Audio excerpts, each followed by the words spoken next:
un representante del grupo 1. Ariana. Profe. Sí. Está. La chica que iba a hablar, que nos habíamos organizado, creo que se le cortó la conexión. Bueno. De todas formas, escribimos todos la respuesta. Bueno, no sé si... Pregunta número 1 decía qué es la gravimetría. Sí.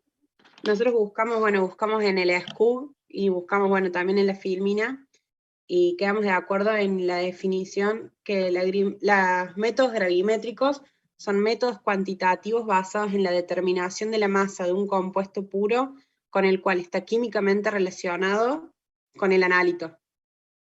Bien. ¿El grupo 2 tiene algo para agregar sobre la pregunta 1? No, profe, pusimos lo mismo. Bien. Bueno, entonces ya que el grupo 1 habló sobre la primera pregunta, el grupo 2 podría hablar sobre la pregunta 20, que era, ¿la pueden leer? Sí, profe. Bueno. La pregunta 20 decía, explique detalladamente la metodología empleada en la etapa de secado, calcinación y cuantificación. Bien. Y nosotros, con respecto a esa pregunta, respondimos que después de la filtración de un precipitado gravimétrico, el mismo es calentado hasta que su masa se vuelve constante. El calor brindado tiene como objetivo eliminar el solvente y otras especies químicas volátiles que son transportadas con el precipitado. Algunas veces son calcinados también para descomponer el sólido y forman un compuesto de composición conocida. La cuantificación del precipitado obtenido se realiza con el fin de poder realizar posteriormente los cálculos gravimétricos correspondientes. Nos imaginamos que por cuantificación se refería como al pesado, digamos. Sí. ¿El grupo 1 tiene algo para agregar ahí? Nosotros solamente agregamos que los datos de pérdida de masa en función de la temperatura se obtienen con una termobalanza automática, que es un instrumento que registra continuamente la masa de una sustancia conforme aumenta su temperatura a velocidad constante. Bueno, eso lo que acabas de leer, ¿para qué lo agregaron? ¿O con respecto a qué? Como un dato para saber cómo se obtiene más que nada el peso. Ajá. Bueno, yo ahí le agregaría algunas cositas, porque la pregunta habla de la metodología, ¿no? ¿Me escuchan? Sí, profe, se escucha. Bueno, a mí no me están andando los audífonos. Bueno, es importante ahí tener en cuenta, a ver si lo tengo, espérenme un segundo, esto.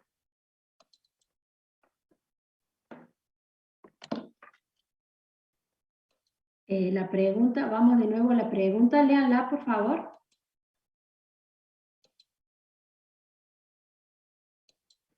Dice, explique detalladamente, uy, se me fue el chat. Bueno, ahí. Sí. Acá está, explique detalladamente la metodología empleada en la etapa de calcinación, de secado, calcinación y cuantificación. Bueno, espérenme un minuto porque no sé si me estoy adelantando y no quiero...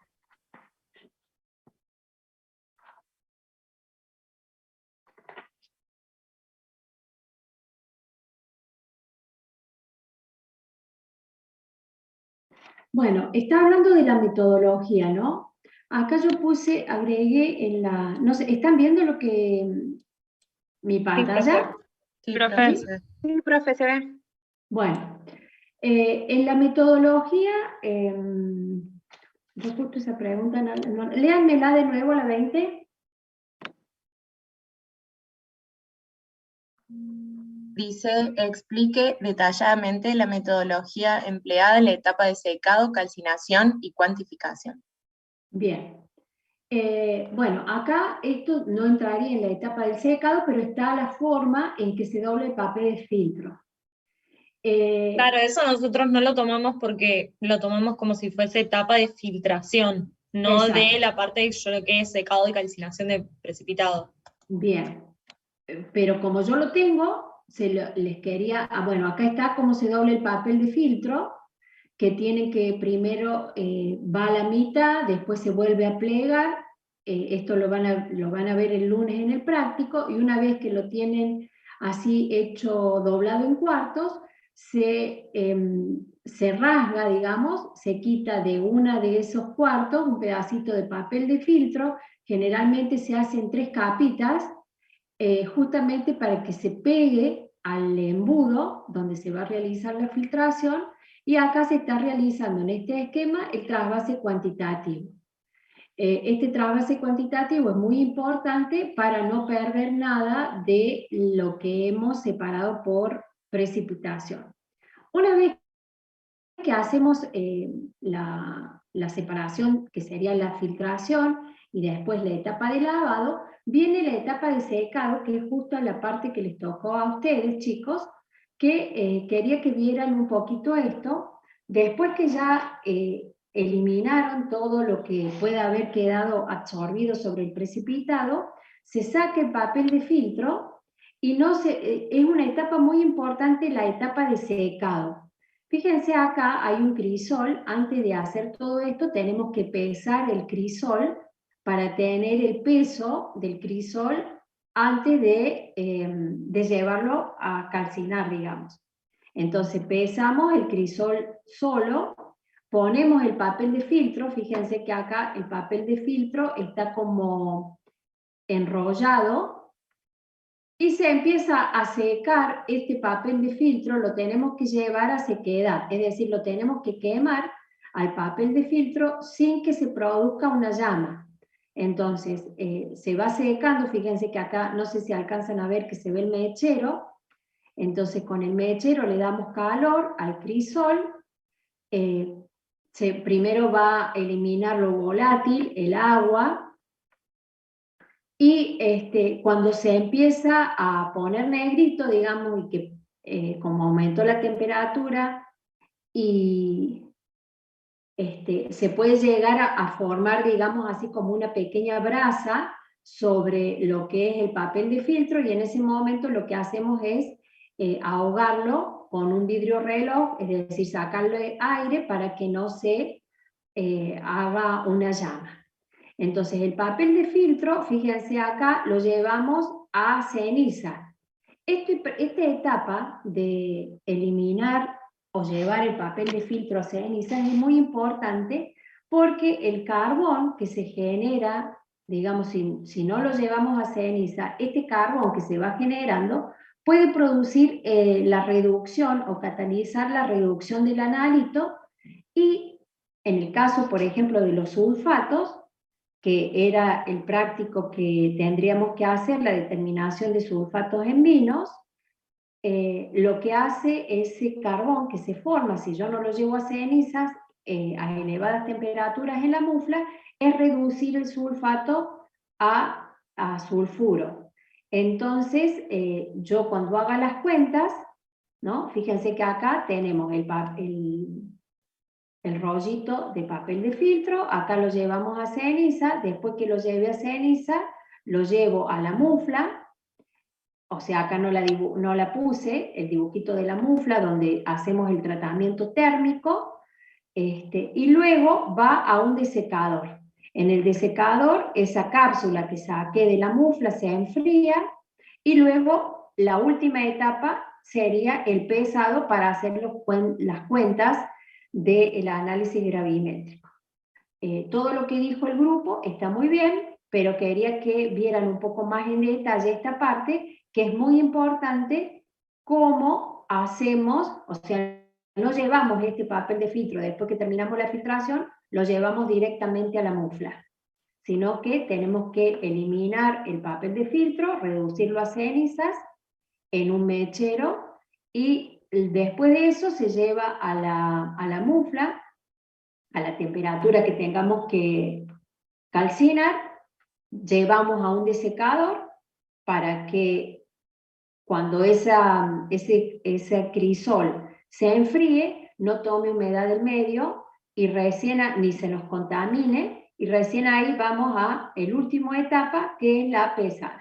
Muy bien, vamos a al grupo que sigue, que sería el 3 y el 4, con la pregunta...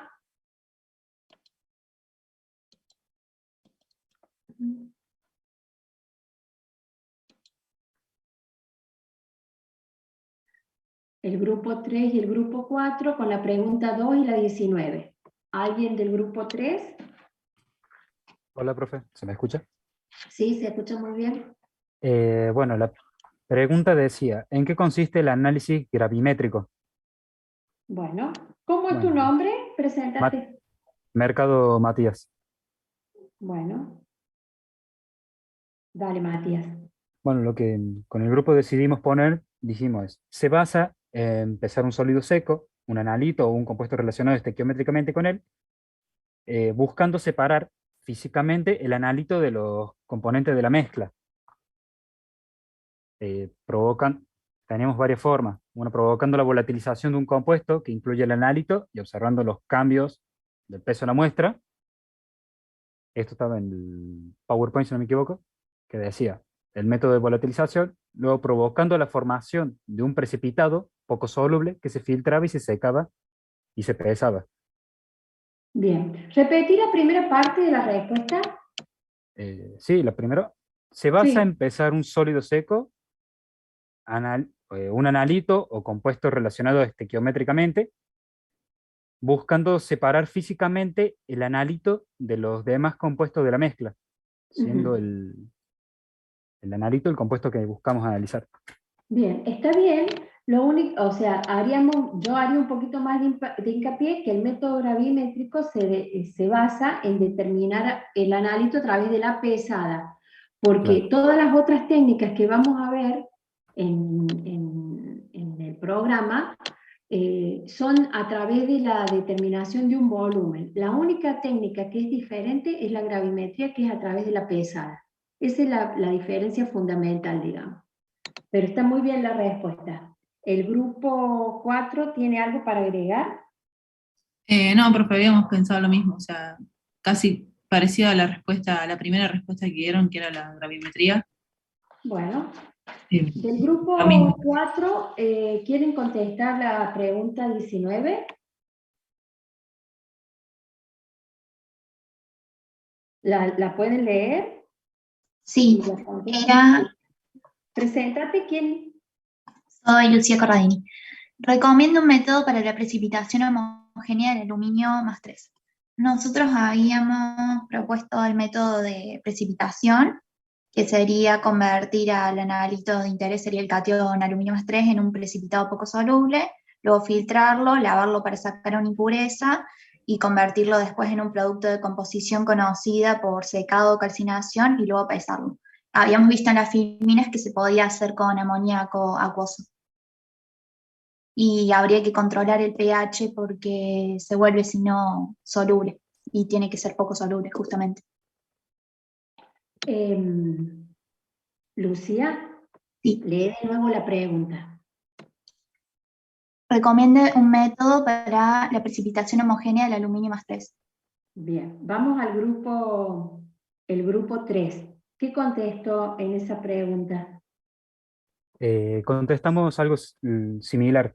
También elegimos el método de precipitación, buscando formar un precipitado poco soluble para poder luego filtrarlo, lavarlo y calcinarlo y poder saber. Bueno, ahí yo les tengo que hacer una observación, que en el enunciado dice, recomiende un método para la precipitación homogénea. ¿Se recuerdan qué es la precipitación homogénea? La No, clave de profe, la disculpe. pregunta está ahí, para los dos, para toda la comisión. Cuando se habla de precipitación homogénea, estamos hablando de que el agente precipitante se genera en el medio de la reacción. Entonces, voy a compartirles pantalla porque no está del todo correcta. O sea, está bien lo que contestaron, pero no estaban contestando lo que es la precipitación homogénea. A ver, déjenme que les comparta.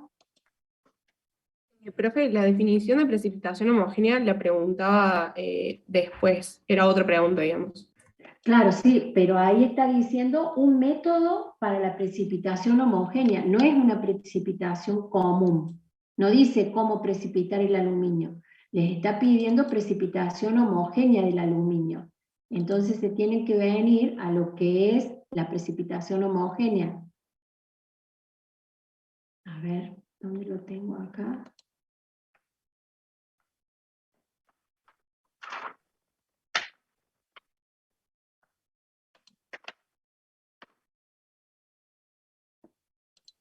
Creo que está casi al último, profe. Sí, no la encuentro. Sí.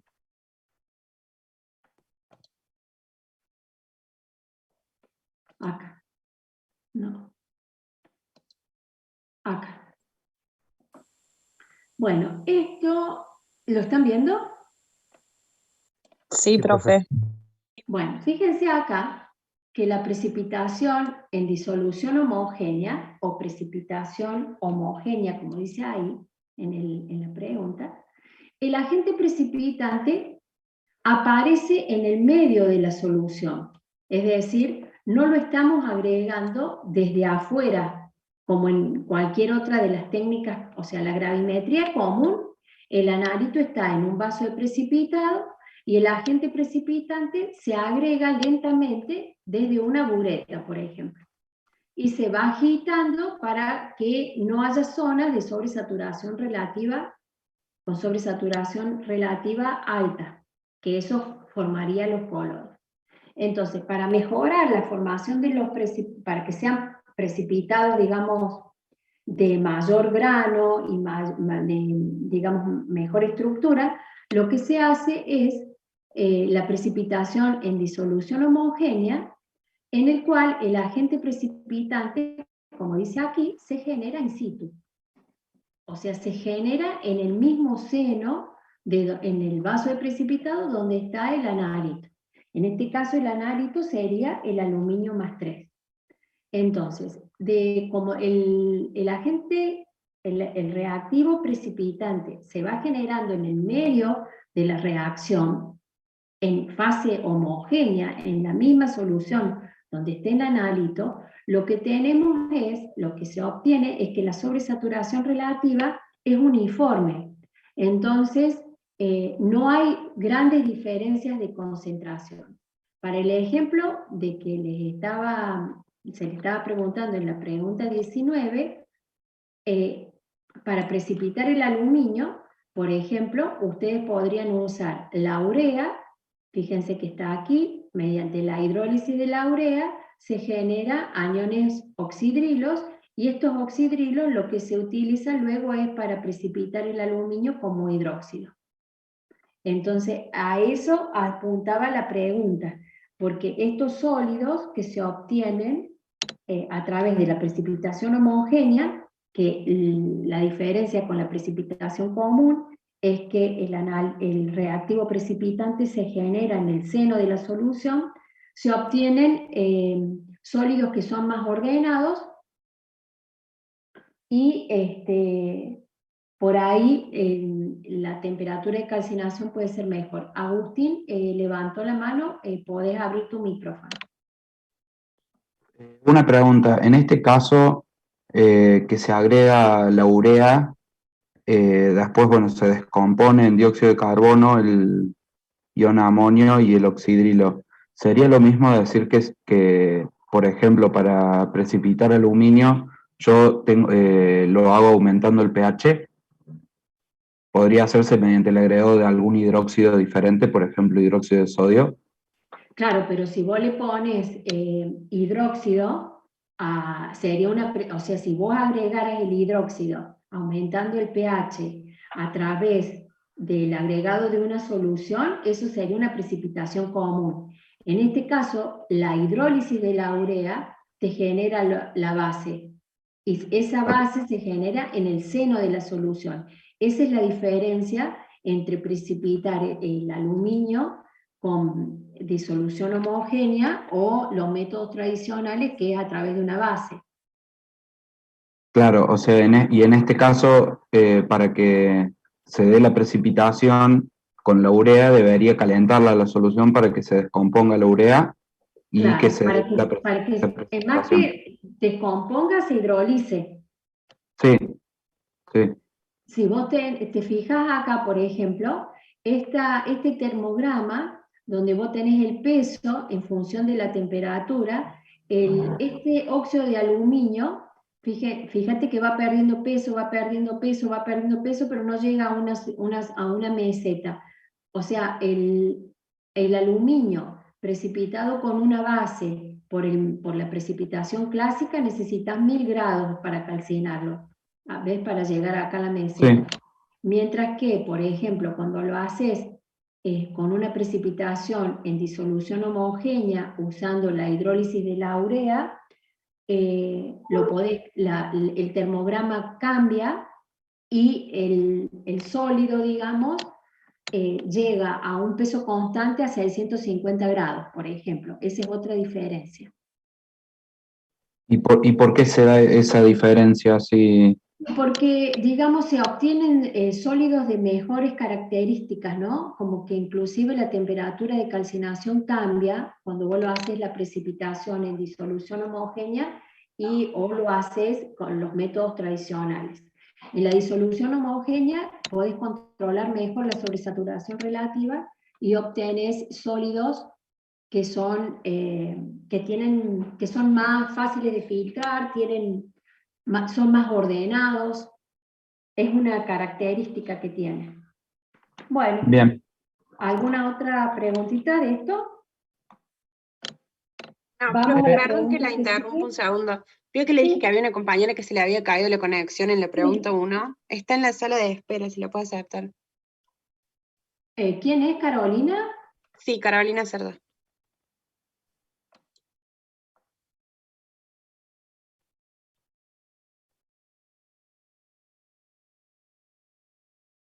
Bueno, el grupo 5 y el grupo 6. Profe, perdón, antes de que Sí, siga, profe. yo le quería hacer una pregunta sobre este tema. Sí.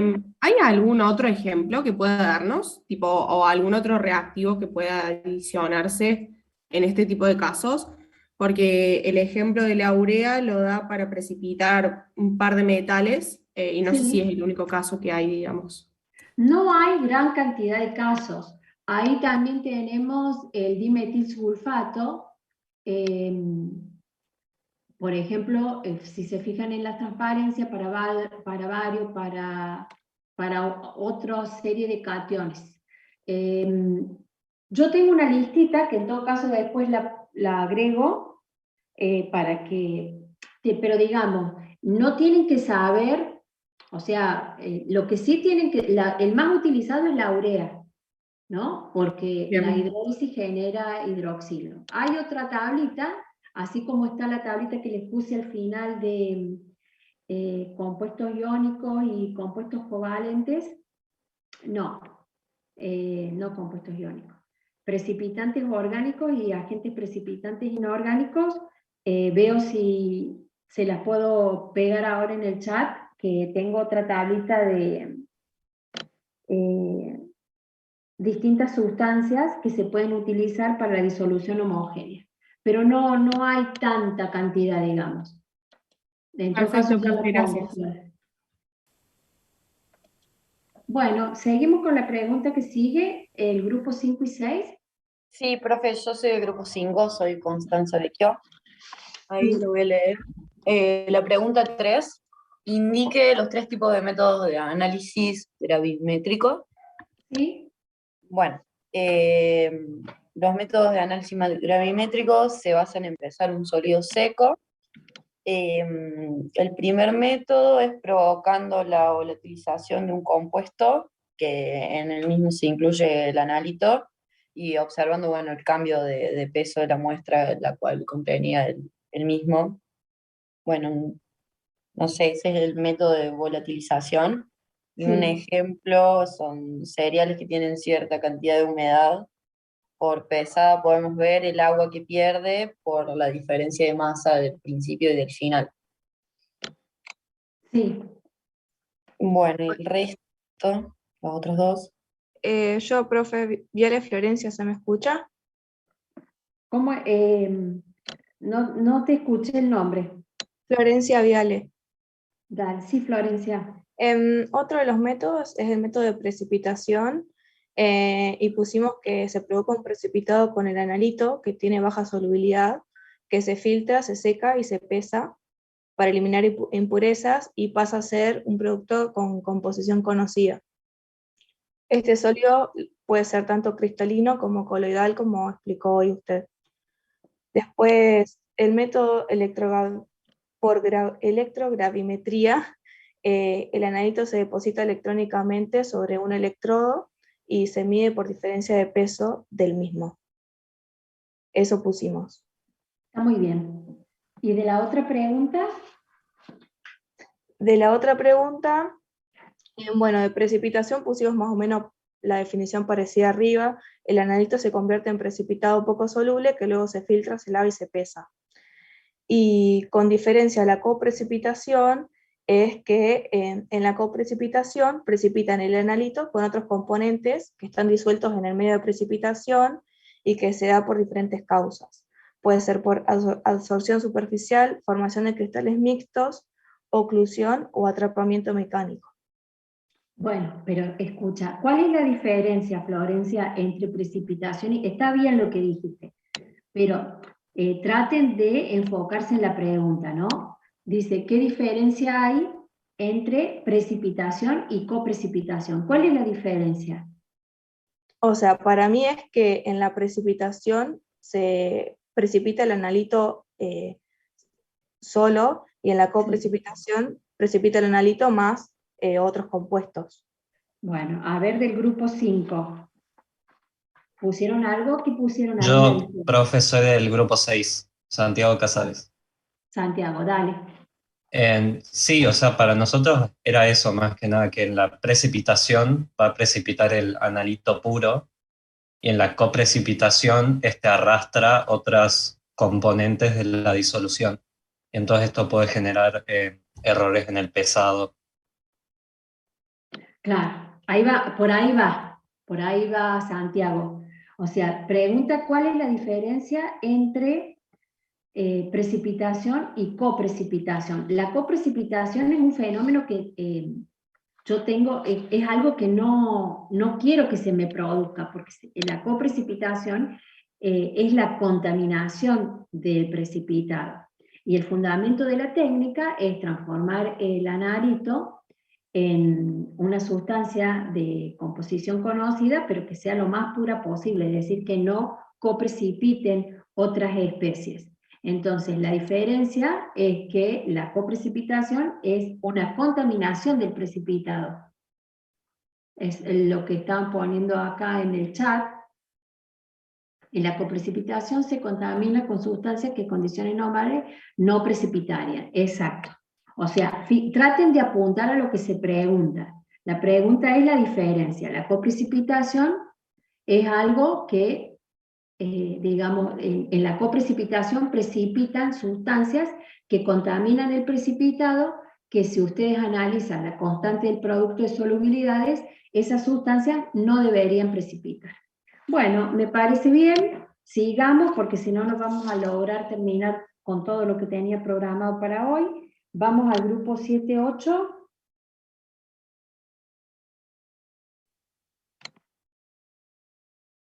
¿Alguien del grupo 7 que lea la pregunta?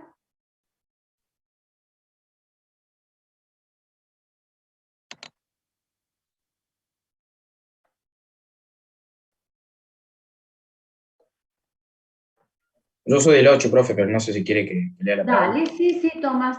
Bueno, dice, un segundo, la 4, o sea, era la 4 y la 17. La 4 dice, ¿en qué consiste el método gravimétrico por volatilización? Indique 2 ejemplos de análisis que se realicen por este método. Con el grupo habíamos puesto, bueno, principalmente, bueno, la química, el análisis gravimétrico, que teníamos que se basaba en la determinación del contenido del analítico, mediante operaciones de pesado, ¿no? Y teníamos los métodos que dijeron recién, precipitación, después el otro era electrogravimetría, y teníamos de volatilización, en donde el analito o algún producto del analito se separan en forma gaseosa. Entonces yo pesaba el gas o determinaba el peso del mismo a partir de la pérdida del peso de la muestra. Como que observaba el cambio de peso inicial de la muestra y después cuando se volatilizó, digamos, creo que eso es lo que llegué a entender. Bien, Y los ejemplos los comentaba mi compañero Juan. Sí, profe. Los ejemplos que buscamos son los del libro. El primero era para determinar el contenido de bicarbonato de sodio en las tabletas de un antiácido. Se mezclaba con ácido sulfúrico diluido y esa reacción se obtenía como productos dióxido de carbono y agua. Todo esto se llevaba a cabo en un quitasato. Después pasaba el vapor de agua y dióxido de carbono a un tubo donde había un agente desecante, que era el sulfato de calcio, y retiene el agua justamente, y luego el dióxido de carbono pasa al último tubo, donde está el absorbente, que era ascarita, que contiene dióxido de sodio, y bueno, lo retiene al dióxido de carbono. Después, el otro ejemplo que habíamos encontrado era que también los sulfuros y sulfitos se podían determinar por volatilización. Se hacía un tratamiento con ácido y te hacía falta un absorbente para retener el sulfuro de hidrógeno o el dióxido de azufre que se liberaba de la reacción. Y después también había otro ejemplo que era para determinar la concentración de carbono e hidrógeno en compuestos orgánicos, y era a través de los productos de combustión, como el agua y el óxido de carbono, y te hacía falta ahí absorbentes pesados para retenerlos.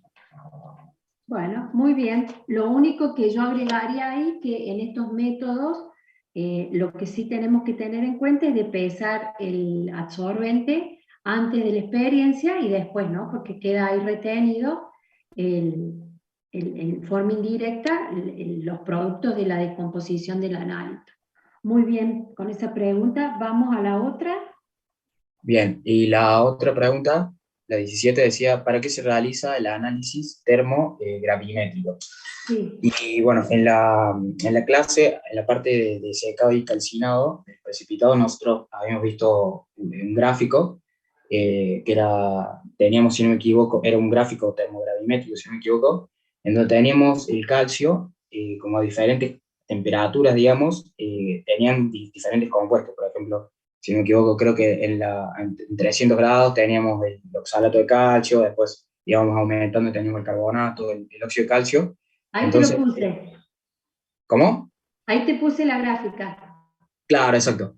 Entonces era como que en el análisis térmico era muy importante saber a la temperatura a la cual íbamos a hacer para saber qué compuesto voy a estar pesando. Entonces el análisis termogravimétrico, si no me equivoco, bueno, como ya lo acabo de poner, pero se utilizaba para optimizar el tiempo y la temperatura, ya sea la calcinación o el secado, si no me equivoco.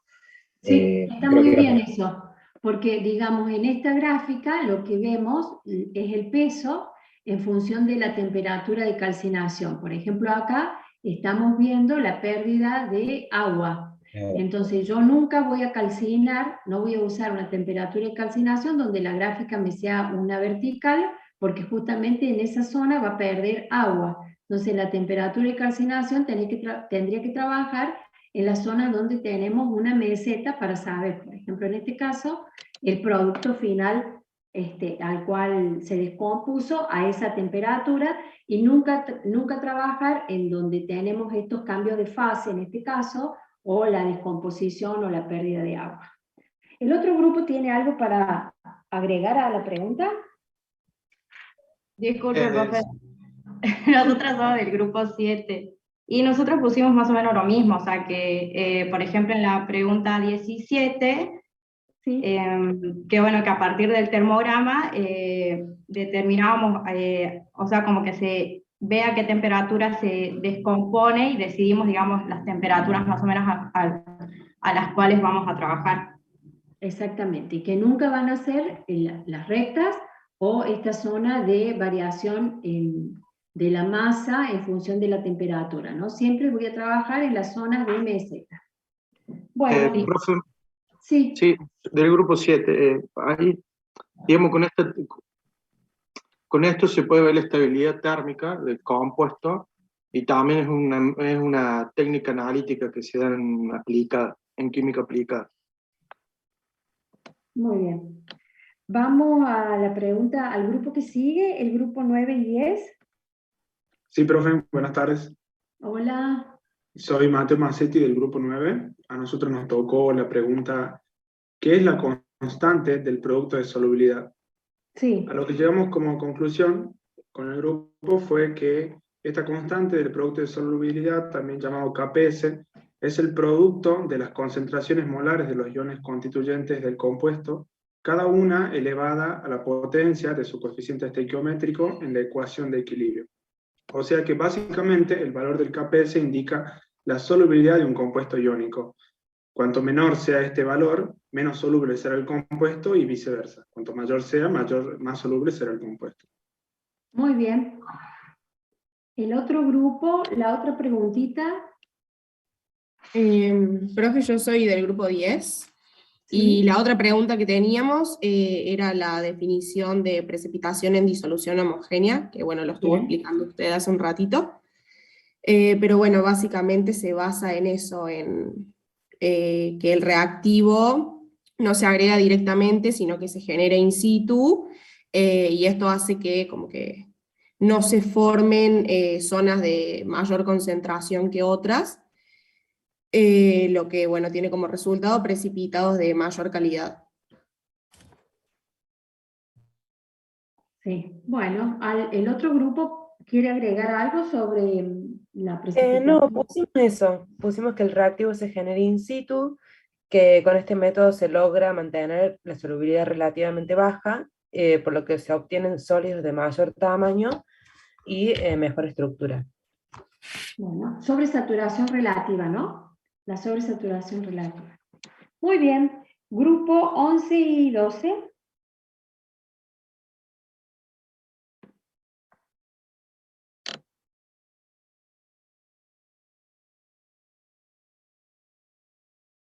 ¿No hay nadie en ninguno de los dos grupos? Profe, buenas tardes. Soy Catalina Gutiérrez, del grupo 11. La pregunta era los pasos de lo que es gravimetría de precipitación. Y bueno, el paso número 1 es que se encuentra nuestra solución inicial con el analito. El paso 2 sería que le agrego el agente precipitante y ocurre la precipitación del analito. El paso 3 es la filtración de la solución, mediante la cual vamos a separar el precipitado de las aguas madre, que serían las impurezas. La solución que no precipitó. El paso número 4 es la purificación del precipitado, en la cual se lava el precipitado para quitar impurezas y se seca en un proceso de secado. 5, transformar el precipitado en un producto de composición conocida. Y 6, se pesa esa composición conocida. Bueno, ¿el otro grupo tiene algo para completar lo que nos acaba de decir Catalina? Profe, lo único que agregamos del grupo 12 sería adecuar la muestra en el caso de que esté en estado sólido y no tengamos la solución, pero después el resto pusimos lo mismo. Bueno, en la parte de, creo que transformar la muestra en un compuesto de composición conocida, a lo mejor esa etapa la podríamos llamar calcinación, ¿no? Secado y calcinación. Yo también observé lo mismo. Antes de realizar la precipitación hay que preparar la muestra, por ahí si en solución hay algunos otros iones que puedan actuar como una interferencia, sería apropiado, digamos por ejemplo, tratar de eliminar esas interferencias, es decir, preparar la muestra en forma adecuada, lo que también incluiría lo que dijeron del grupo 12, por ejemplo, si es una muestra sólida, hay que disgregarla para llevar la solución. Camila, ¿estás levantando la mano? ¿Puedes abrir tu micrófono? Ah, ¿no? No me parece. Bueno, La otra pregunta.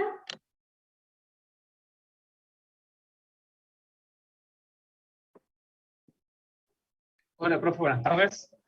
Soy Santiago, del grupo 12. Hola, Santiago. La pregunta, ¿se escucha bien? Sí, te escucho. Se escucha Pues, bien.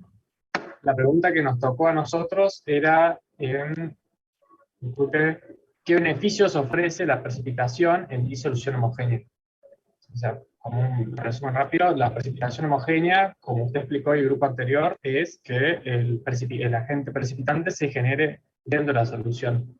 En comparación con un agregado directo de la precipitación, la precipitación homogénea nos ofrece productos que son más densos, o sea que tienen un cristal formado mucho más grande, son mucho más fáciles de filtrar, por el mismo motivo que son más grandes, y son mucho más puros. Así que el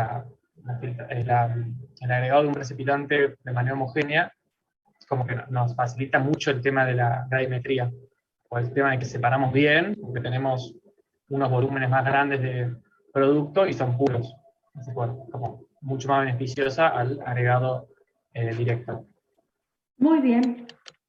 ¿Algo que quiera agregar el grupo 11 a lo que dijo Santiago?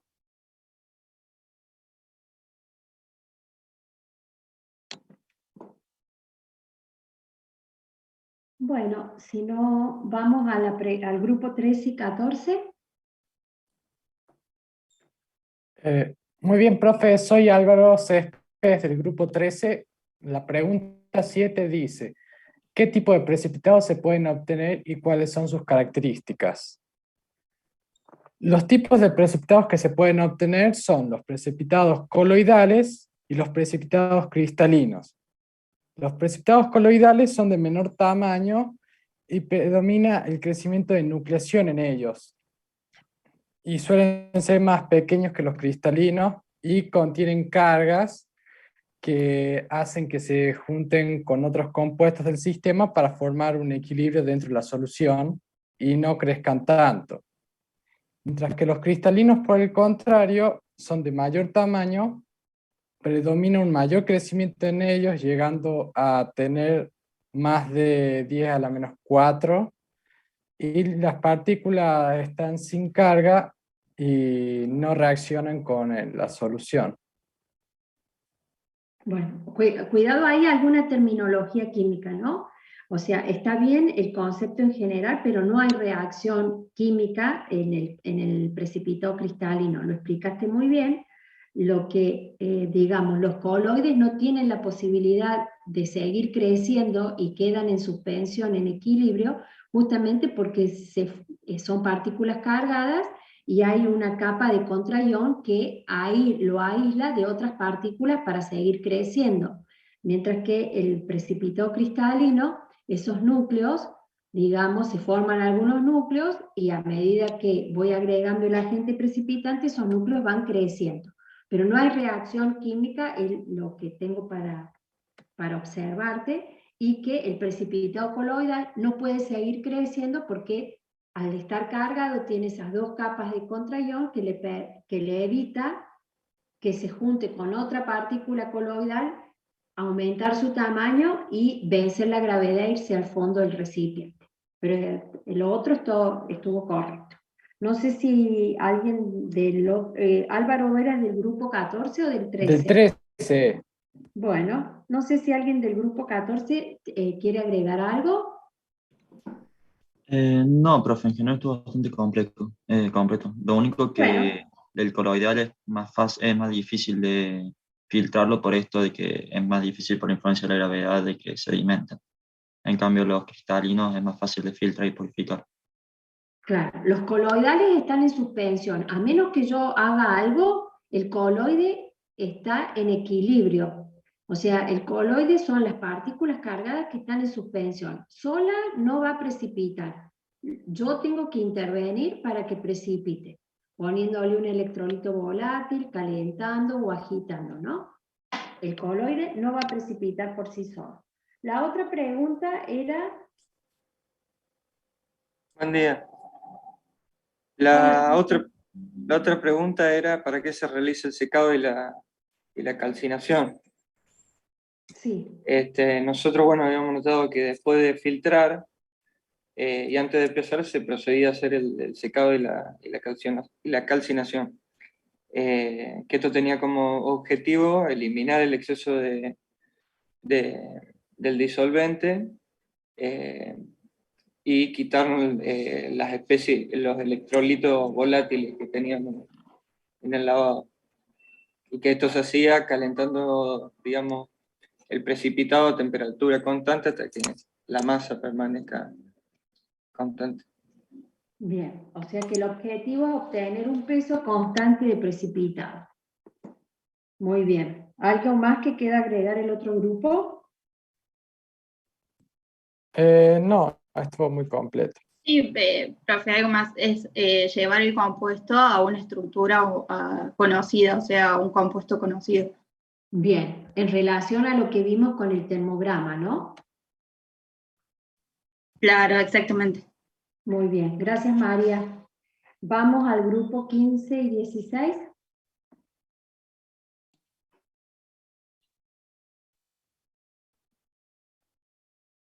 Bueno.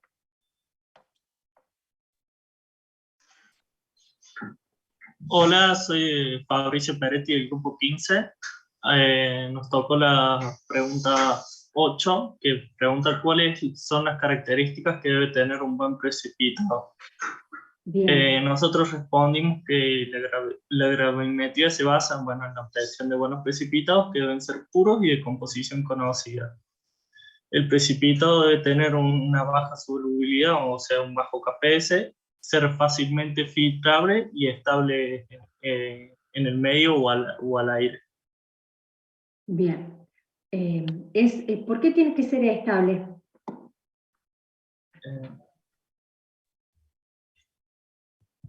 Porque no tiene que reaccionar.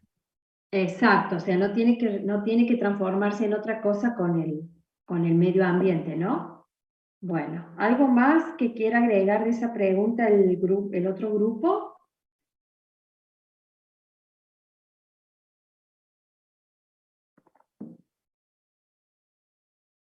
Si no, vamos a la otra pregunta, el grupo 16, que la pueda contestar.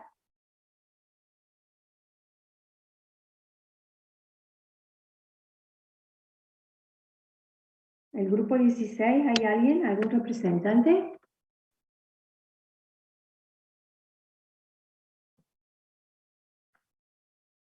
Bueno, si no, el grupo 15, alguien del grupo 15 que conteste la pregunta, la otra pregunta.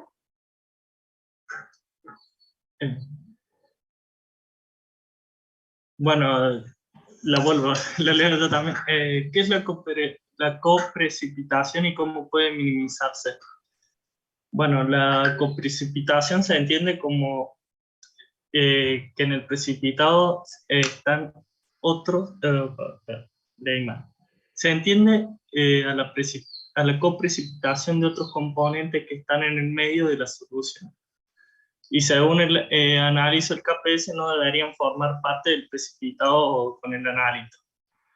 Las causas de una coprecipitación pueden ser la absorción superficial, la formación de cristales mixtos y la oclusión y atrapamiento mecánico.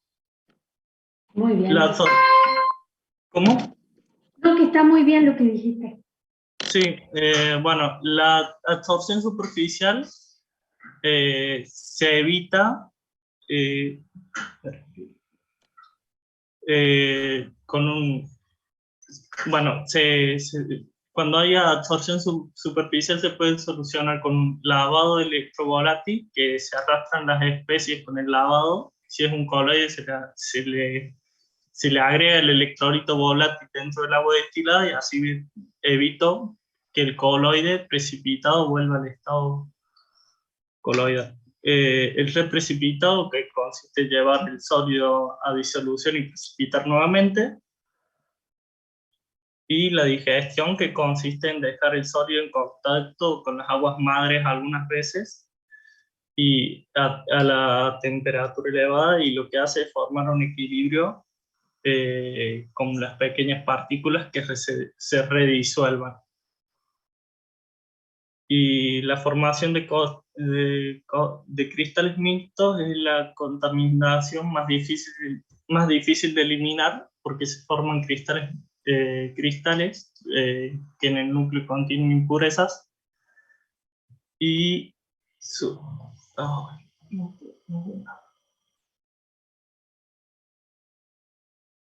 Y la forma de eliminarlo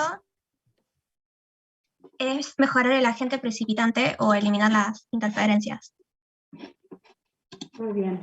La Después, coprecipitación, les agrego que la coprecipitación, la formación de cristales mixtos, es la más difícil de todas las coprecipitaciones porque, digamos, las especies que precipitan junto con el analito tienen características similares, tienen similar radio iónico, entonces como si se colaran dentro de la estructura del cristal.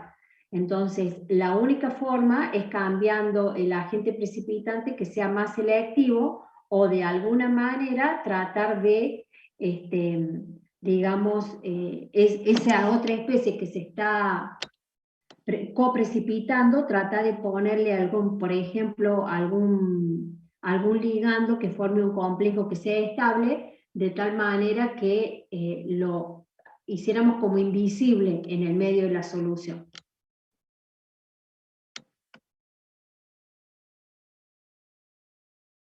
Sigan, chicos, era que les quería completar con eso. Flavia, estabas vos comentando. Sí, profe, disculpe.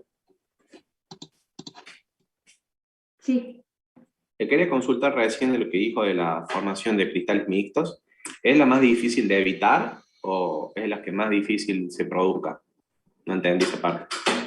No, es la más difícil de controlar, digamos, porque estuvieron acá, Fabricio estuvo explicando la coprecipitación por absorción. Vos, esas especies que están contaminando el precipitado, las arrastras lavando con agua.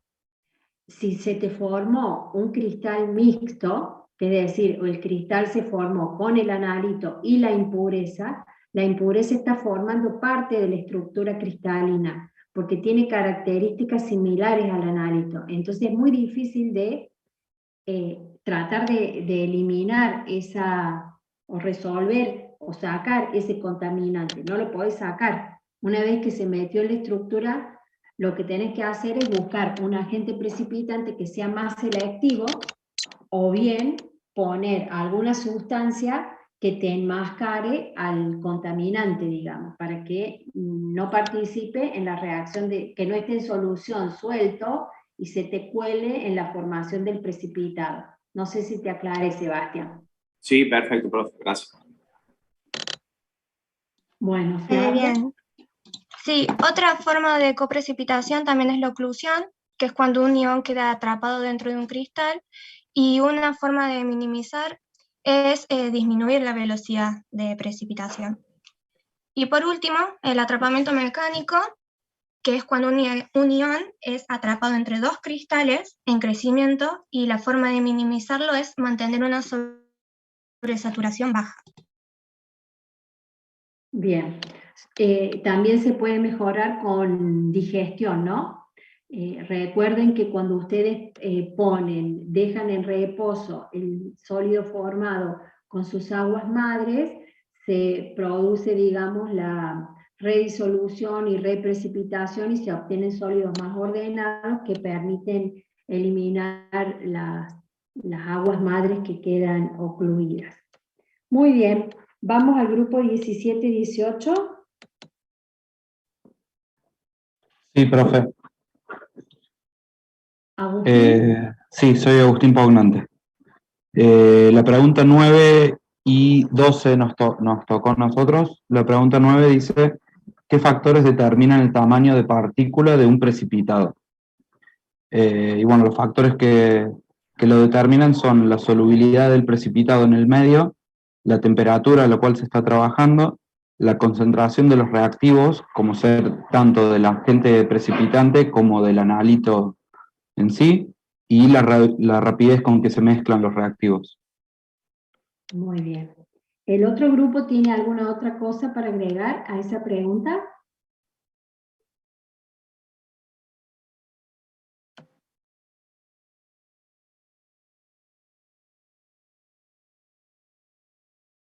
Yo le agregaría ahí la modificación del pH. Hay sustancias, por ejemplo, los carbonatos aumentan la solubilidad en función del medio en que se precipita. Así que hay muchas sustancias que su solubilidad también es función del pH, así que no olvidarse eso. La otra preguntita, la pregunta 12.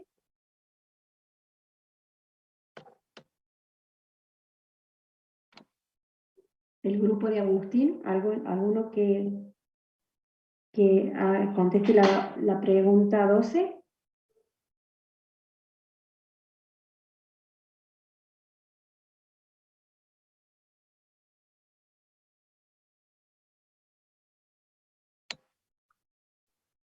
Bueno, si no la leo yo, profe. Bueno, Agustín.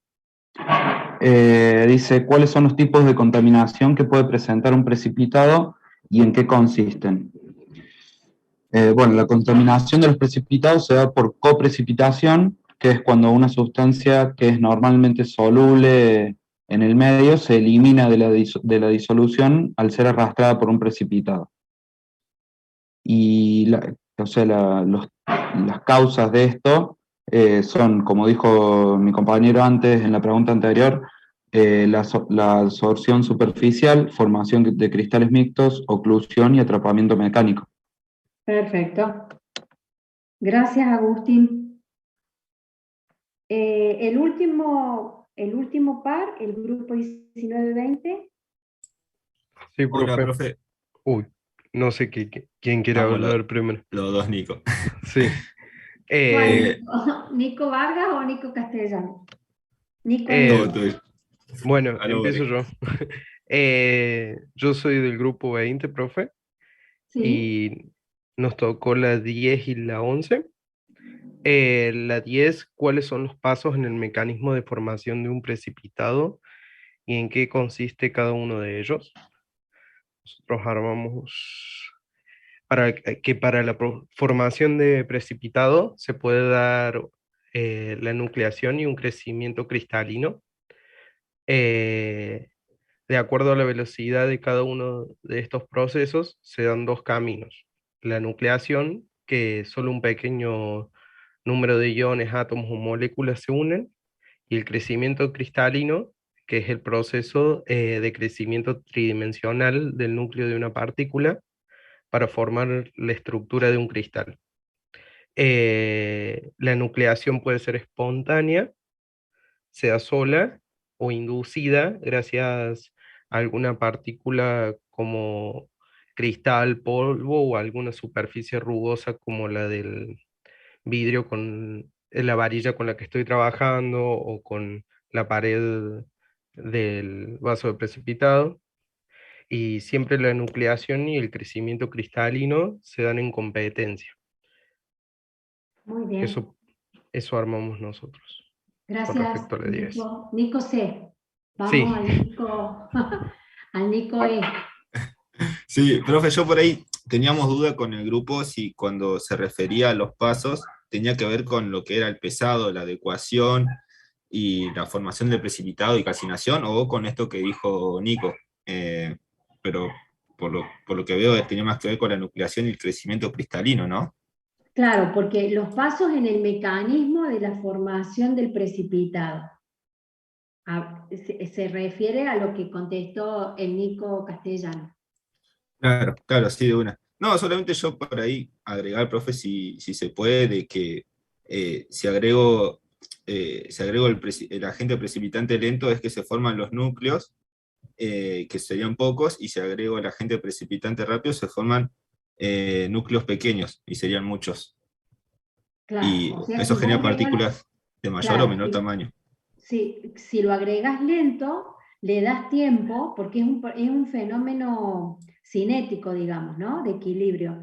Entonces, si vos lo agregas lento, le das tiempo a que crezcan esos núcleos. Si vos lo agregas rápido, que es lo que les decía yo, se genera tal tensión en el sistema que por el principio de Le Chatelier, para aliviar esa tensión, el sistema tiene que precipitar. Entonces precipita con un montón de núcleos chiquititos.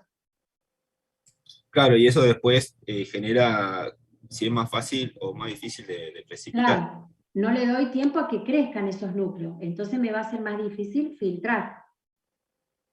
Claro, sí, eso, profe, quería agregar más. Bueno, entonces vamos a la... Profe, hay Sí. un chico en sala de espera que se le cayó el internet. Ahí me fijo si lo veo. Bueno. Ahí está. Bueno, vamos a la pregunta de... que era la última. Sí, ¿Para qué profe. sirve la digestión y el envejecimiento? Yo, Sebastián Riboira. Bueno, ¿para qué sirve la digestión y el envejecimiento en un método de precipitación? ¿En qué consisten? Hablando del tratamiento de precipitados, además de llevar a cabo la precipitación en las condiciones favorables que venimos hablando, usar disoluciones diluidas, formación lenta del precipitado con agitación y el calentamiento de la disolución, son precisas las etapas de digestión y envejecimiento. Con respecto a la etapa de digestión, consiste en calentar la disolución en un tiempo largo. Una vez que se ha formado el precipitado, facilita la eliminación de aguas madres. Con respecto al envejecimiento, consiste en dejar reposando la disolución durante un tiempo, y esto facilita la destrucción de fases coloidales.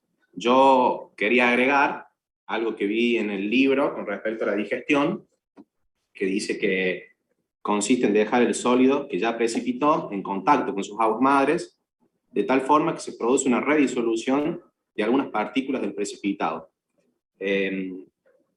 La solución se sobresatura y vuelve a precipitar. Generalmente es con temperatura, ¿no? Entonces se aumenta la solubilidad de algunos pequeños cristales, se redisuelve y vuelve a precipitar. De esa forma, en la digestión se obtienen sólidos más ordenados. Si son cristalinos y si son sólidos coloidales, se obtiene un coágulo mucho más denso, más fácil de filtrar. Ambos procesos, ya sea la digestión y el envejecimiento, contribuyen a la formación de precipitados más densos y, bueno, más fácilmente filtrar. Pero hay que tener cuidado porque estas operaciones alargan el procedimiento y no son siempre eficaces. Que eso le quería consultar a usted, que no entendí bien esa última parte. ¿Por qué a veces no son tan eficaces? ¿Cómo? ¿Volvió a preguntar? Que no, bueno, en el libro había como una definición más grande, más completa de lo que es digestión, y decía que era, o sea, que estos procesos contribuían a la formación de precipitados más densos y más fácilmente filtrables, pero que había que tener en cuenta que estas operaciones, ya sea la de digestión, alargaba el procedimiento y no siempre son eficaces. Y eso es lo que no había entendido bien. Bueno, te explico.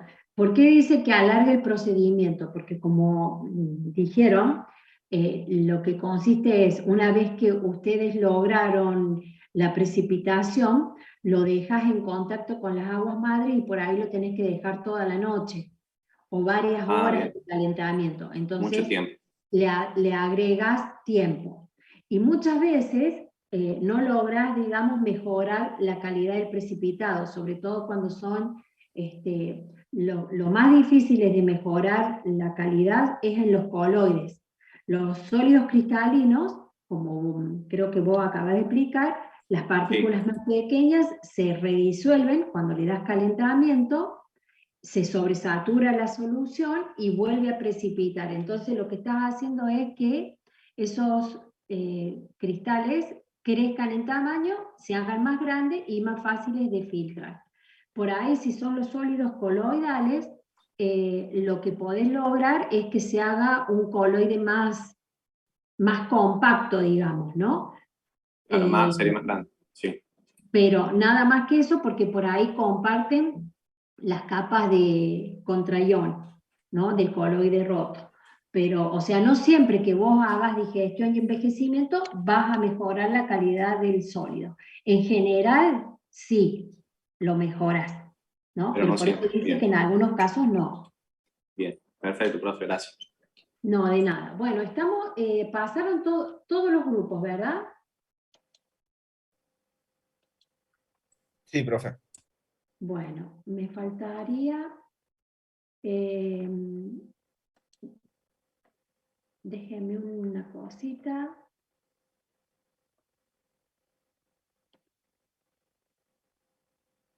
Denme un minutito.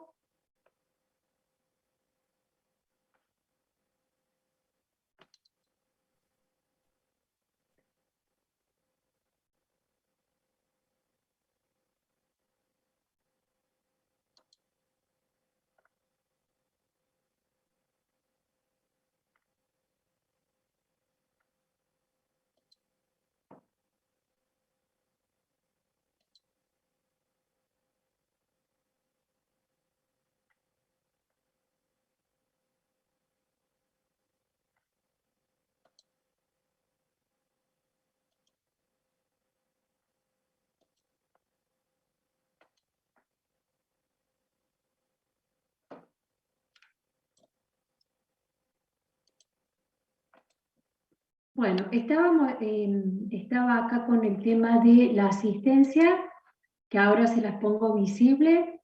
Denme un minuto más.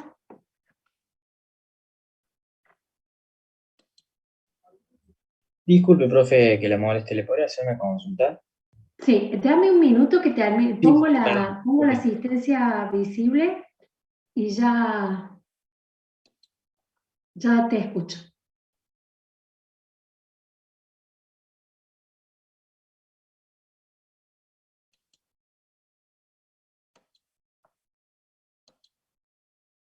Bueno, ahí les habilité la asistencia. La clave para registrar la asistencia es Pirita. Ahí se las pongo en el chat.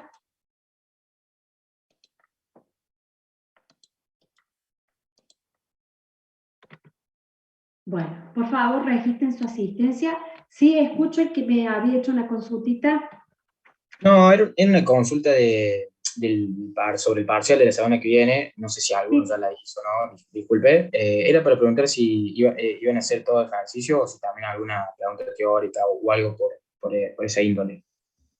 Disculpe, sí. En general, Tomás, van a hacer ejercicios, pero, por ejemplo, la unidad número 1 y la unidad número 2, que es la parte de error y calibración, tienen contenidos teóricos. Entonces, sí, por ejemplo, para la unidad número 1 no te podemos hacer ejercicios. Entonces, esa unidad son preguntas teóricas de esa unidad. Y la parte de error, la justificación de los distintas test de hipótesis, o si hay errores aleatorios o errores determinados, la justificación es teórica. Sí, entiendo. Como teórico práctico, debemos justificar con el teórico. Sí, justificando, y las unidades que son teóricas, puede haber alguna pregunta relacionada con el teórico.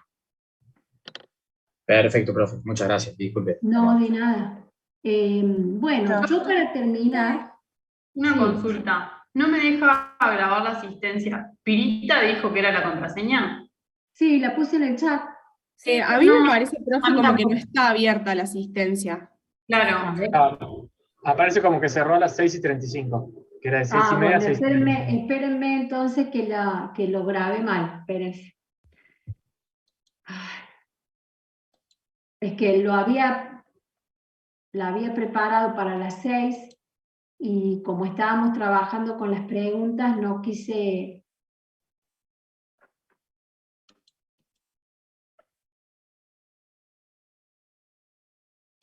Sí, no se me cambió, perdónme.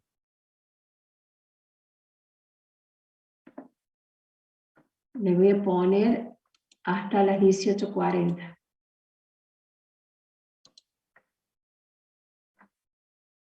Ahí fíjense si pueden. Ahora sí, profe. Bueno, menos mal. Profe. Sí. Yo tengo una pregunta porque los otros días me quise anotar en el horario del laboratorio y me parecía que estaban todos los cupos llenos en los dos grupos, digamos. Y todo mi grupo ya se inscribió en un horario y yo no me puedo inscribir. Mira, esa consulta por favor mándala por mail porque yo ahora no te voy a poder Bien. No te voy a Bueno, poder gracias. resolver. Así que manda a Jorgelina con copia a mí. Bien.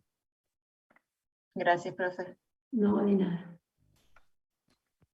Profe, una pregunta. ¿Los grupos son de 4 los que tenemos que armar? Jorgelina, ¿qué instrucción les dio con respecto a eso? No sé. Sí, que era de 4. Bueno, entonces si Jorgelina les pidió de 4, es de 4. Profe, una pregunta. ¿Puede volver a repetir lo del parcial que a mí se me cortó? Escuché que dijo que de la unidad 1 tomaba preguntas teóricas y de la unidad 2.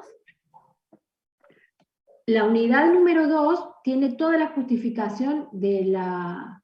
Si ustedes hacen la parte estadística y no justifican los resultados de la parte de error, no le damos puntaje porque no estamos evaluando la parte estadística, sino que la estadística aplicada a la química analítica. Perfecto. Entonces, Y de la... si no está justificado, no... Para nosotros no tiene puntaje.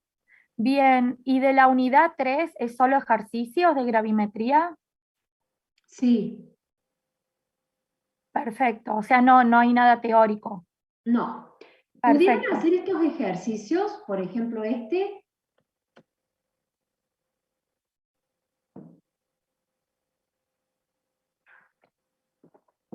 ¿Pudieron hacer este ejercicio? Los ejercicios que estaban propuestos al final del teórico. Creo que no, profe, la mayoría nos centramos en lo que estaban en el práctico, en la guía. Acá tienen los resultados. En este caso, bueno, se los leo así y vamos viendo. Por ejemplo, aunque sea este y el que sigue, dice: a elevadas temperaturas el bicarbonato se convierte cuantitativamente en carbonato de sodio. Si al calcinar una muestra de 0,3592 gramos que contiene bicarbonato de sodio e impurezas no volátiles, se obtuvo un residuo que pesaba 0,23, calcule el porcentaje de pureza en la muestra. Traten de ver los ejercicios que están en el teórico porque son ejercicios un poco más complicados que los que están en el práctico. Entonces yo les recomiendo que tienen la respuesta, trátenlo de hacer. Bueno, fíjense acá, tienen la reacción de descomposición del bicarbonato. La muestra está formada por bicarbonato, que es sólido, más una sustancia que es inerte, que no se descompone. Con el tratamiento térmico, el bicarbonato se transforma en carbonato de sodio y se elimina dióxido de carbono y agua. Entonces, la muestra, si nosotros pesamos la muestra inicial menos lo que quedó después del tratamiento térmico, el dióxido de carbono se va y el agua se va como compuestos gaseosos. O sea, lo que me queda después del tratamiento térmico es el carbonato de sodio más los inertes. Entonces, en realidad, esta diferencia de 0,35 menos 0,23 me da lo que se perdió, ¿no? O sea, lo que tenía inicialmente, menos lo que quedó, que es el carbonato de sodio más los inertes, esos 0,12 gramos corresponden al dióxido de carbono y al agua que se eliminan como gas. La cantidad de bicarbonato la tengo que sacar en función de lo que se desprendió de dióxido de carbono y de agua. Acá ven que con 2 moles de bicarbonato se desprende 1 mol de dióxido de carbono y 1 mol de agua. Entonces, los gramos de bicarbonato va a ser igual a 2 veces el peso molecular del carbonato ácido de sodio o bicarbonato dividido el peso molecular de lo que, en este caso, no es de lo que estoy pesando, sino de lo que se fue, que es el dióxido de carbono y el agua. O sea, este sería el factor gravimétrico. Por 2 moles de bicarbonato se desprende 1 mol de dióxido y 1 mol de agua. Esta parte es el factor gravimétrico. lo multiplico por el peso de dióxido de carbono y agua que se fue, que son los 0,123, obtengo que el 92,7% de la muestra corresponde al bicarbonato y 7,24 a inertes. ¿Alguna consulta?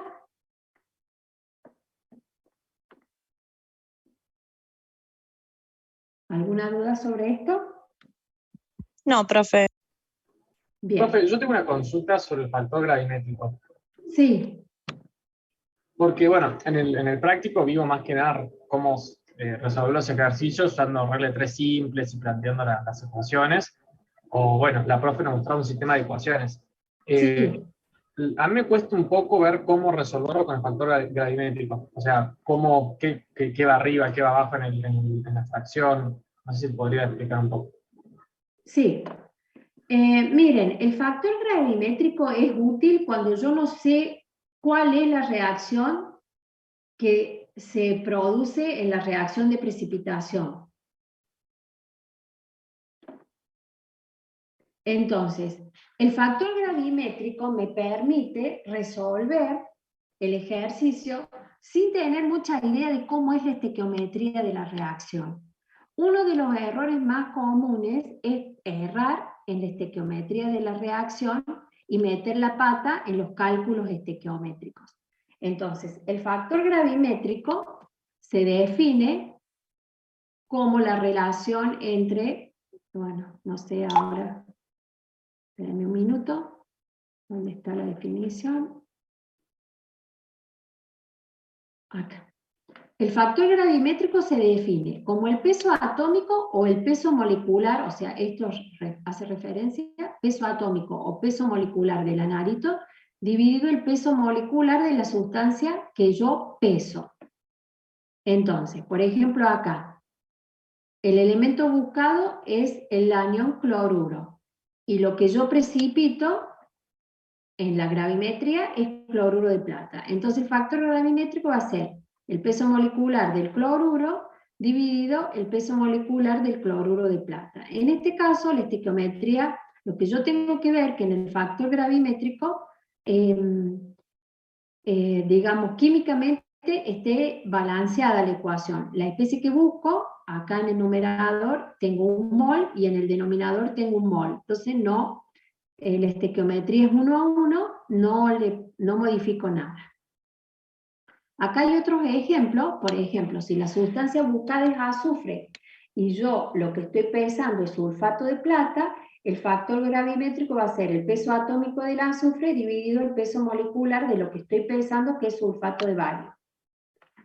Si la sustancia que busco es óxido ferroso y lo que yo estoy pesando es óxido férrico, fíjate que en la sustancia que buscas tenés un mol de átomos de hierro y la sustancia que estás pesando tiene 2. Entonces, para que esté equilibrada químicamente, el factor gravimétrico va a ser, este 2 es para que esté equilibrado los moles de átomos de hierro. 2 veces el peso molecular del óxido ferroso dividido el peso molecular del óxido férrico. Este 2 viene a equilibrar la cantidad de moles de átomos de hierro. No sé si hasta ahí me va siguiendo. No anoté el nombre de quien toma. Sí, yo, profe. Sí, ¿Tomás? así voy entendiendo. ¿Se va entendiendo hasta ahí? Sí. Bueno, fíjate acá, creo que esta se llama, esto es hematita. Esto es hematita y esto es óxido férrico. Si yo lo que busco es la hematita, fíjate que acá tengo 3 moles de átomo de hierro y lo que estoy pesando es el óxido férrico, tiene 2. Entonces, para que químicamente sea equivalente, al numerador lo tengo que multiplicar por 2 para tener 6 moles de átomo de hierro y el denominador lo multiplico por 3 para que sea equivalente químicamente. O sea, vos acá no tendrías ni el 2 ni el 3. Hacé la relación entre lo que buscas y lo que pesas. Acá vas a tener 3 moles de átomo en el numerador y 2 moles de átomo en el denominador. Entonces tenés que usar estos coeficientes estequiométricos, que estos vienen de la descomposición, digamos, de la sustancia buscada a la sustancia pesada. Pero muchas veces ustedes no saben químicamente cuántos moles de átomos de oxígeno necesita o qué especies se desprenden. Entonces, mirando las fórmulas, lo podés plantear. Por ejemplo, acá el óxido de magnesio, esto es pirofosfato de magnesio. En el numerador pongo la especie, el peso molecular de lo que busco, y en el denominador el peso molecular de la sustancia que pese. Fíjate que tengo 2 magnesios y en el numerador tengo 1, entonces tengo que poner un 2 en el numerador. O sea, el factor, o lo pueden hacer con la regla de 3, como les explicó Jorgelina, o lo pueden usar el factor gravimétrico. De las dos maneras van a llegar a lo mismo siempre y cuando esté bien planteado. No sé si te aclaré, Tomás. Profe, Sí. Santiago, sí. Santiago, perdón. disculpe, yo tengo una duda ahí sobre eso que explicó recién del factor gravimétrico, Sí. porque ponía que, por ejemplo, en el caso de la hematita, creo que era con el óxido férrico, Sí. Le pone un 2 y un 3. Sí. Pero en ese caso no quedaría equilibrado el oxígeno, ¿eso no importa eso? No, porque los procesos de precipitación, los procesos de calcinación, acá te lo vuelvo a mostrar, espérame. Acá. Estábamos hablando de esta, la hematita con el óxido férrico. Sí, tanto sea ese caso, el anterior o el del magnesio, en los 3 casos pasa lo mismo. Bueno, lo que te quería explicar ahí, que vos te tenés que fijar la sustancia que tú estás buscando. Acá estás buscando, digamos, la hematita, o el óxido ferroso, o el óxido de magnesio. Los procesos de calcinación son en atmósferas oxidantes. Entonces el oxígeno del aire en la mufla está en exceso. Entonces nunca equilibre mirando los oxígenos, porque el oxígeno está en exceso. Bien, bueno, ¿Sí? muchas gracias. No, de nada. Sí, ya lo entendí. Bárbaro. Quiero mostrarles un Pues, ejercicio. profe, Sí. yo tenía la misma duda que el compañero recién, no terminé de entender eso que dijo. De por qué estoy equilibrando el hierro y no el oxígeno. Porque Y, por ejemplo, en el caso del magnesio, lo mismo. La calcinación, bueno, no, ¿cómo es tu nombre? Santiago. Santiago. La calcina, o sea, si yo tengo la hematita, ¿sí? La transformé a través del proceso de precipitación y calcinación en óxido férrico. Entonces, lo que yo estoy pensando acá no está equilibrado los oxígenos, porque no te tenés que fijar en el oxígeno, porque cuando vos pones la muestra en la mufla, lo pones a calcinar, en el aire tenés el oxígeno del aire. Entonces, con la temperatura, el oxígeno está en exceso, entonces no lo tenés que equilibrar, porque en la reacción de oxidación o en la calcinación, tendrías que poner más oxígeno que esté en exceso. Bueno, ¿qué me pasa? ¿Se entendió esa parte? Sí, ahí se entendió. O sea, el Entonces, oxígeno del aire es como cuando vos haces la pizza en tu casa. Pones la pizza y en el horno, prendes el horno, está a temperatura. El oxígeno que está dentro de tu horno está en exceso. Entonces, si vos tuvieras que hacer una cuenta de la oxidación de una reacción química que se produce en una mufla, que es un horno que llega a elevadas temperaturas, el oxígeno no lo tenés que contar porque está en exceso. Es el oxígeno que aporta el aire. Entonces nunca lo vas a equilibrar. Por eso acá no equilibro el oxígeno, sino que equilibro, o sea, trato de llegar a un equilibrio químico de la especie que me está interesando. Estamos casi que ya terminando, pasando la hora de la clase. Me quedo 5 minutos más para mostrarles un ejercicio, que este ejercicio no estaba. Dice, una muestra de 0,23 gramos que contiene solo cloruro de sodio y cloruro de bario, produjo 0,46 gramos de cloruro de plata. Es decir, esta mezcla de cloruros le agrego nitrato de plata y el cloruro me precipita como cloruro de plata. La pregunta es, calcule el porcentaje de cada componente en la muestra.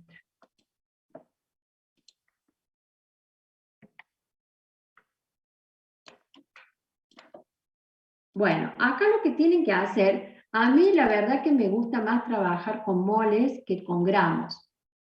Pero,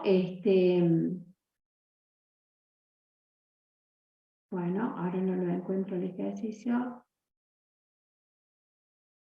Acá. Me gusta más trabajar con moles que con gramos, pero, o sea, lo que ustedes tienen es la muestra que pesa 0,23 gramos y está formada por cloruro de sodio y cloruro de bario. Cuidado con la estequiometría. Entonces, si yo digo que tengo X moles de cloruro de sodio e Y moles de cloruro de bario, puedo decir que los 0,2356 gramos de la muestra va a ser igual a los X moles de cloruro de sodio por el peso molecular de cloruro de sodio, más los Y moles de cloruro de bario por el peso molecular de cloruro de bario. Cuando yo hago la precipitación, todo el cloruro se transforma en cloruro de bario. Entonces, los 0,46 gramos de cloruro de bario va a ser igual a los X moles, por cada mol de cloruro de sodio va a aportar la misma cantidad de moles de cloruro, porque cuando yo hago la disociación del cloruro de sodio me genera un mol de cloruros más un mol de catión sodio. Mientras que la cantidad de cloruro de bario que yo tenga va a generar 2 moles por cada mol de cloruro de bario. Y de ahí me aparece este 2I, o sea, la fuente de cloruro es la misma cantidad que proporciona el cloruro de sodio más el doble de los moles de cloruro de bario, eso multiplicado por el cloruro de plata. Esto me genera un sistema de 2 ecuaciones con 2 incógnitas, donde X son los moles de cloruro de sodio e Y son los moles de cloruro de bario. Para calcular el porcentaje, multiplico por el peso molecular, divido por el peso de la muestra y multiplico por 100. Recuerden de arrastrar todos los decimales para redondear al final, si no después tienen diferencias entre lo que ustedes, digamos pequeñas diferencias en función de los pesos moleculares y si recortan o no el resultado antes de calcular el porcentaje final. ¿Alguna duda con este ejercicio? Este ejercicio lo puse porque tiene una estequiometría distinta, el cloruro de sodio y el cloruro de bario, para que se den cuenta de este 2.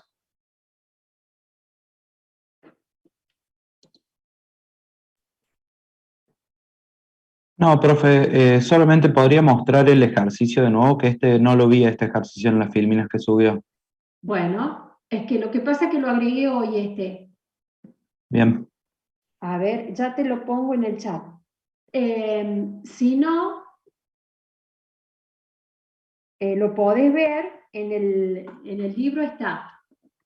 Este ejercicio está en el libro, pero te lo pongo ya en el chat. A ver si lo puedo copiar. En el libro está resuelto con gramos. Yo acá lo resolví con moles.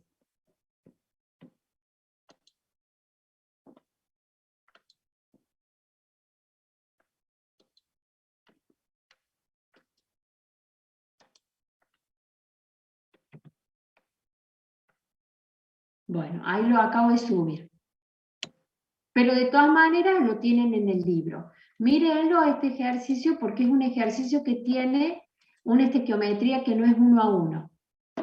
Bueno, y el resto de los ejercicios que estaban propuestos, les dejé la respuesta.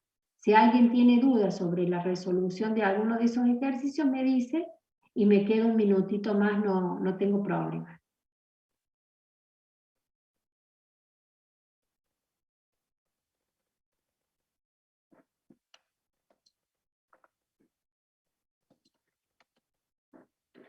Bueno, si no tienen dudas, fue intensa la clase, yo pensaba hacer un recreo, pero bueno, trabajamos mucho en el día de hoy, así que quería mostrarles la resolución de los ejercicios propuestos, pero bueno, no alcanzamos, ya son casi las 7 de la tarde.